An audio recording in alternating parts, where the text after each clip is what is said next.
I want to start off by saying thank you so much for covering one of my favorite songs. This track has meant so much to me over the years, so I want to say thank you so much for covering Red Right Hand.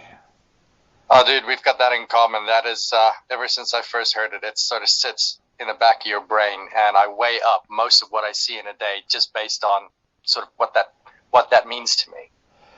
I was going to ask that. What does this track mean to you? Because Nick Cave has always kind of never come out and really talked about what the track was written about. But for you, what does this track mean to you? See, I'm actually really glad he never did. That keeps the mystery of this thing alive. But it also gives it the flexibility to mean something to everybody individually. And to me, I mean, everybody is aware and familiar with the whole Crossroads demon story, but I think it's actually a lot more sinister than that. In modern times, is that you don't physically have to meet or intend to make these deals to improve your situation, your comfort, your security, to mitigate your fear, and leave your responsibility over to something else. These are done in small little micro decisions that you do every day, and that to me is the man with the red right hand, the one that offers you. Oh, you can have this car, man. You've always wanted this car. You can have this car. Say, really, can I have this car? I can afford this car. Sure, you can afford this car. It's only going to cost you 4 years of your life and about 10 times what the thing's worth. And then at the end of it, we'll take it back. You don't really want it. Then it's old. We'll give you a new one. Entrapment and things like this. Yeah. And taking away that spirit of what is actually a sense of personal and individual responsibility, and leaving that over to everything that offers you something.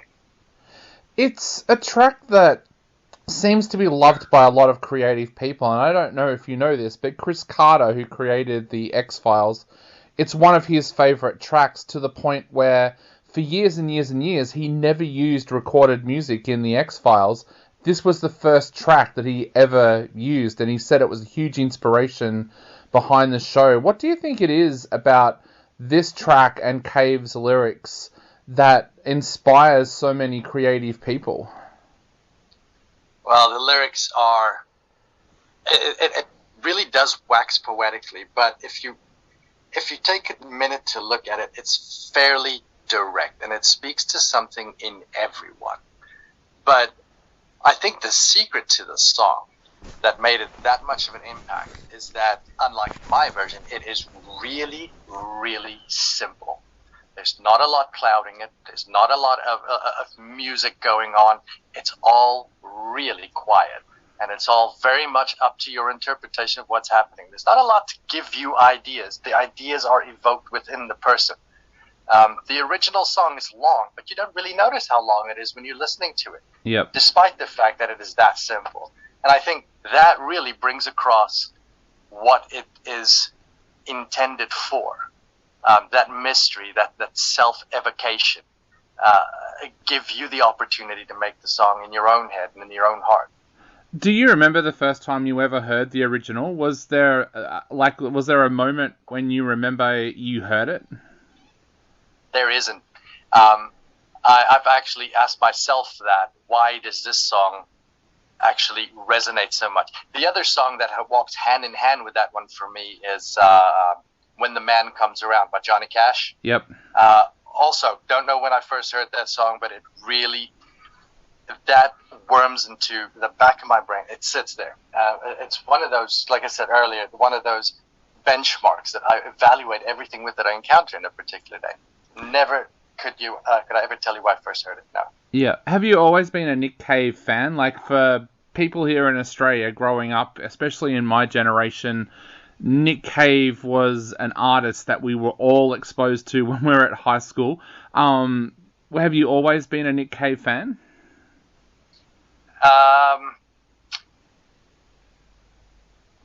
To get that, you need to understand, like, the way that I listen to music. I'm not a massive consumer of a person's entire catalog. Yep. The thing that makes Nick Cave extremely unique, or not unique, but one of the top, I'd have 5, 6 that sits in my catalog, is that I can't tell you straight away that this song, that song, and that song is this is brilliant, that's brilliant, that's brilliant. I've always just known of Nick Cave to be a genius. I refer to him as a genius. I think of him as one. He sits in my music catalog as being revered.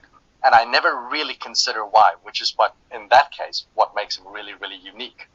I can't tell you, oh, this album of his in blah, blah, blah, blah. The only reason I know that Red Right Hand was released in 1994 is because once I started researching it, it came up with a lot of stuff. But other than that, it just forms such an integral part of existence, of basic day-to-day existence, that it's really odd that has that effect on you when you don't really delve much into it. Yeah. I'm curious now, what else did you discover when you did some research into it?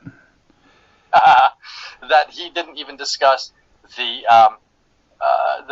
real meaning of the Man with the Red Right Hand with PJ Harvey or anybody that wrote the song with him, and they didn't want to ask either. This is just let Nick have his mystery. They don't really want to know what it is actually about. It's better the way that it is. And I find that extremely interesting, is that the co-writers of the song don't even know what it's about. Yeah. And as you said, Cave is an absolute genius, no doubting that. Was it difficult to tackle this track because of that reason? Like, was it really difficult to sit down and record your own version when you're basically using the words of a master? Well, yes and no. Originally, the track was not a cover. I felt that I needed to put across what you could probably closely describe as a sequel. This is back in '94, and it's actually talking about a fairly, the environment that it's set is kind of a lot older, sort of like industrial times, and so when things really just started heating up in terms of mining and dirty factories and stuff. That's the real grit feeling that you get from it. And I wanted to put across a follow-up to this song that shows that in all this time, it's not actually changed much as you've heeded the warning and things are improving. Instead, you've ignored the warning that Cave gave you back in the early 90s, and this is where we are now, and it's kind of too late. So I wrote my own lyrics, and I wrote my own version to this. The intimidating part, and hugely intimidating, it's the same feeling I felt when I covered Desperado from the Eagles, is that it is a legend of a track. It is a monster of a song, and how do I do that justice? Do I even try to do it justice, or do I just try to, put forward a piece of music that makes sense to me? But the original publishers wouldn't go for the change of the lyrics, and that's why I re-recorded the original lyrics into it, because the song, I felt the music was strong enough that the song needed to come out, for at least for me. Yeah, definitely. Nick Cave here in Australia, I don't know if you're aware of this, he quite often comes out and talks about tracks that he loves and musicians that he loves. Are you prepared for what happens if he listens to this version and loves it? Am I prepared for it? Yeah. Oh, no. Absolutely not. Am I really, really hoping that would happen? Absolutely. I would love, and that was probably my biggest gripe about, I bitch about it when I talk on social media and whatnot, that the publisher stands between one artist and another, and never the twain shall meet.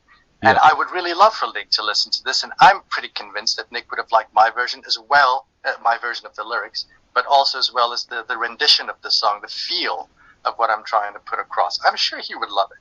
Definitely. Now, is this going to be part of something bigger? Like, can we expect some more new music from you soon, or is this just going to be a standalone single for now? Well, I've got this is the 5th single that I've released since August of last year, and that was a collection of songs that I had written from the beginning of 2021. And now this is the 5th and last one that I'm releasing, which means I now have to get back to writing and recording again. And I don't really want to put a sort of a time factor on it, because I kind of suck at keeping to those. But I tend to be able to produce a song from bare bones writing up to complete in about one per month, if I really sit down and do it. Yeah. But yes, the writing and recording resumes as we speak, really. Awesome. And this is just a kind of a throwaway question, really, but is there another track out there that you love that one day you would love to sit down and do a cover of? Mm. There's a couple, but one of them is When the Man Comes Around. Yep. And I have no idea how I would approach it.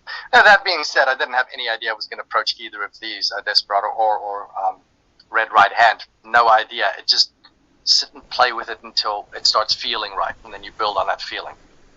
Yeah, but yeah, When the Man Comes Around would be a big one for me if I did that. Awesome. Well, we are going to play your version of Red Right Hand right now on our show. So is there anything you would like to say to all of our listeners out there before they take a listen to this amazing track? This will probably be one of the first times that I get to speak to an Australian audience, and I am super stoked that I finally can get a little bit of a message out to the land down under. Feel that we've got a very sort of similar outlook towards things, and right now Australians, I think, can really see what that man with the red right hand is going to do to you. Definitely. Well, thank you so much for taking the time to chat to us tonight. It's been an absolute honour having you on the show, and we can't wait to hear some of that new music that you're writing at the moment as well. Dave, you'll be one of the first to know.